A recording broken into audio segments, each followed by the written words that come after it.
বন্ধুরা, আজ 22শে নভেম্বর 2024।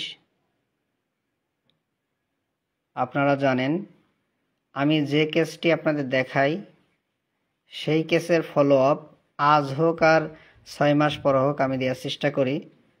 আমার এই ভাইজানের বাড়ি রাজবাড়ি। উনি অনেক সম্মানী মানুষ। ওনার মেন সমস্যা ছিল প্রচুর টেনশন এবং মানসিক দুশ্চিন্তা ছিল প্রচুর। ওনাকে তখন আমি ওষুধ দিয়েছিলাম 27শে এপ্রিল উইন্ডফ্লোয়ার 0/1/2 দিয়েছিলাম। উনি একবারের ওষুধ নিয়েই অনেক ভালো ছিল, কিন্তু আজকে আবার উনি কেন আসলো এবং আজকে ওনাকে কেন কি মেডিসিন দিলাম এটা আপনাদের আমি জানাবো। আর আগের কেসটি আপনারা অবশ্যই আমার ইউটিউব চ্যানেল থেকে দেখে আসবেন।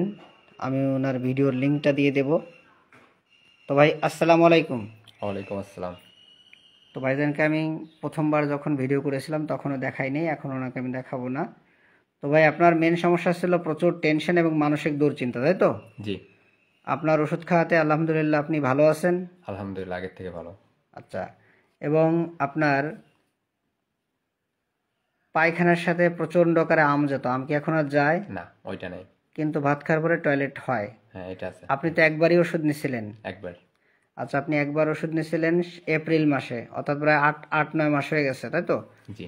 8-9 মাস হয়ে গেল। তো আপনি এতদিন একবার ওষুধ নিয়েছেন, তো 8-9 মাস হয়ে গেছে, কিন্তু আপনি আসেন নাই কেন? আপনি কি ভালো ছিলেন ওষুধ খেয়ে? হ্যাঁ, ওষুধ খেয়ে আলহামদুলিল্লাহ ভালো ছিলাম, কিন্তু না আসার কারণ হচ্ছে আপনার বাসা দূরত্ব। মানে যোগাযোগ বাসার ব্যবস্থা রাজবাড়িতে অনেক দূরে, এবং আপনি ভালো ছিলেন, তাই তো? এটা। মানে একটু ভালো ছিলেন আলহামদুলিল্লাহ, এবং আপনার বাড়ি অনেক দূরে, এই জন্য আপনি আসেন নাই, কিন্তু এখন আবার একটু সমস্যা দেখা দিয়েছে, এই জন্য চলে আসছেন, তাই তো? জি। ঠিক আছে, ওষুধ গ্যাপ দেবেন না, কারণ ওষুধ কন্টিনিউ করলে আপনার পুরোপুরি রোগ ভালো হয়ে যাবে দেখবেন। তো আপনার লালা ঝরতো গাল দিয়ে, এখন কি আর লালা ঝরে? জি না। আচ্ছা, এবং আপনার এখানে স্বপ্ন দেখতেন হচ্ছে, মানে স্ত্রীকে নিয়ে প্রচণ্ড স্বপ্ন দেখতেন, মানে যৌন স্বপ্ন, এটা কি আর এখন দেখেন? না। এটা দেখেন না। আচ্ছা, আপনার গরমের সময় প্রচণ্ড মাথা ব্যথা করতো, এই মাথা ব্যথাকে এখন আর করে? হালকা। হালকা করে, এটা তো তাই তো? এবং হাঁটলে মাথা ব্যথা করতো আগে, এখন তার মাথা ব্যথা করে না?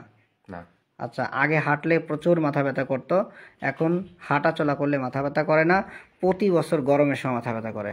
কি বলছেন প্রতি কথাটা? বছর। প্রতি বছর? প্রতি বছর গরমের সময় মাথা ব্যথা প্রতি করে। বছর এটা হচ্ছে গরমের সময়, একটা নির্দিষ্ট সময় আসলে। নির্দিষ্ট সময়, মানে ঠিক একই সময়ে আপনার মাথা ব্যথা আসবে, তাই তো? প্রতি গরমকাল, বছরই। গরমকাল হয়তো চৈত্র মাসে আসতে পারে, চৈত্র মাস, তাই না? এখন এবং বন্ধুরা, এই কেসটা পুরো ব্যাখ্যা দিচ্ছি না আমি, কারণ এটা দেওয়া আছে, আপনারা দেখিয়ে নেবেন। আজকে শুধু কোন কোনটা ইমপ্রুভ হয়েছে সেটাই দেখাচ্ছি আমি।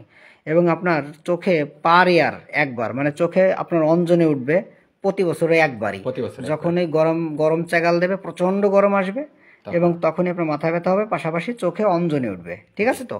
হুম। আচ্ছা, এবং ভাইজানের খাবারের সময় প্রচণ্ড ক্ষুধা ছিল না, একটুও ক্ষুধা ছিল না, এবং বমি ছিল, কিন্তু বমি তো এখন আর নেই। কিন্তু ক্ষুধা। ক্ষুধা কম আছে, কিন্তু বমি তো আর নেই। না, বমি নেই। আচ্ছা, এবং আপনার বুকে ব্যথা ছিল, বুকের বাম পাশে, কোন পাশে ব্যথা ছিল ওটা হাত দিয়ে বাম দেখান। পাশে। বুকের বাম পাশে ব্যথা ছিল। আচ্ছা, এখন তার ব্যথাটা নেই না কমে গেছে? কমছে আগের থেকে। আগে থেকে কমছে? কিন্তু আছে মাঝে মাঝে, আগে যেরকম কন্টিনিউ করতে ওরকম নাই, কিন্তু এখন মাঝে আগে মাঝে থেকে কমছে। আচ্ছা, মাঝে মাঝে। এবং আপনার বাম পাশে ঘুমাতে অনেক ভালো লাগে, তাই তো? হুম। বাম পাশে ঘুমাতে অনেক ভালো লাগে। তারপর আপনি বলছেন যে আপনার সকালবেলা ঘুম থেকে উঠলে খারাপ লাগে, তাই তো? হুম। সকালবেলা উঠলে দেখতে খারাপ ইচ্ছা লাগে। করে না। এবং আপনার চুলকানি একটু আছে, একটু কোথায় কোথায় আছে একটু হাতে দেখান, হাতের হাতের একটু একটু কবজিতে। খুব খুলে যদি দেখানো যায়, খুলে দেখান একটু হাতটা শুধু। এইখানে। এইখানে চুলকানিটা একটু দেখতে এইখানে পাচ্ছেন আছে। আপনারা বন্ধুরা? একটু দেখতে পাচ্ছেন চুলকানিটা, হাতের এখানে চুলকানি। আর হলো কোথায়? আর এই যে দুই সাইডে। মানে একটু হাত দিয়ে দেখান এখানে কোথায়? সাইডে আছে, হ্যাঁ, এই সাইডে আছে, মানে দাপনায়, তাই তো? দাপনায় চুলকানিটা আছে। এবং চুলকানিটা বাড়ে কি গরমে বিশেষ করে বাড়ে? গরমে। গরমে চুলকানিটা বেশি বাড়ে। আমি কিন্তু ওনাকে বন্ধুরা কি মেডিসিন দিয়েছি আজকে?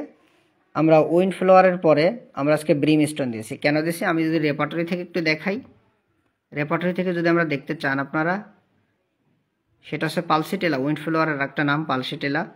এই পালসিটেলার পরে দেখুন সালফার শেষে রয়েছে, এই যে বন্ধুরা সালফার, যেটা ব্রিমস্টোন।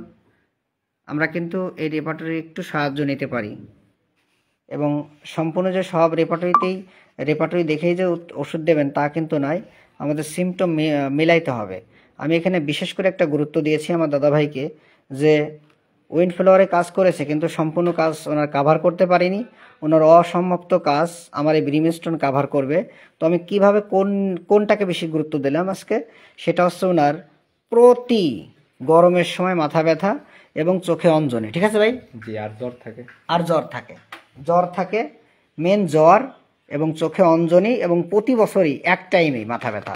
এই একটা পয়েন্টকে আমি নির্দেশ করে ভাইজানকে এই ব্রিমস্টোন বা সালপারাসকে ভাবার পরে প্রশ্ন করে দেখি ওনার সম্পূর্ণ মিলে যায়। তো আপনার খুশকি এবং চুলঝরা এটা আছে, তাই তো? অনেক মেধাবী স্টুডেন্ট উনি, এবং ওনার পায়খানা প্রস্রাবে গন্ধ, পায়খানাটা বিশেষ করে বেশি গন্ধ, এবং ওনার বিশেষ করে ওনার মার আছে হচ্ছে ডায়াবেটিস, হাই প্রেশার এবং গ্যাস প্রচুর, তাই তো? আচ্ছা, এবং আপনার যখন ওষুধ মানে ওষুধ খাওয়ার পরে আপনার এই যে যৌনতা ছিল, একটু টাইম কম হতো, এটা ভালো ছিল, তাই তো? এখন আবার একটু সমস্যা দেখা দিচ্ছে, তাই তো? আচ্ছা, এখন একটু সমস্যা দেখা দিচ্ছে, কিন্তু ওষুধ খাওয়ার সময় ভালো ছিলেন তো? আচ্ছা, এরপরে আপনার হাতে পাতলে জ্বালাপোড়া করতো, এটা কি কমছে বলছেন? এটা কমছে তো? আচ্ছা ভাই, আপনার এই কেসটা আমার জনসাধারণ যদি দেখে, এবং যারা হোমিও ডাক্তার আছে জুনিয়র আমার, যারা ডাক্তার বন্ধুরা, তারা দেখে যদি তাদের মনোবল বাড়ে। আপনার কোনো সমস্যা আছে ভাই? না। ঠিক আছে ভাই, আপনি ভিডিওতে সাহায্য সহযোগিতা করার জন্য ধন্যবাদ।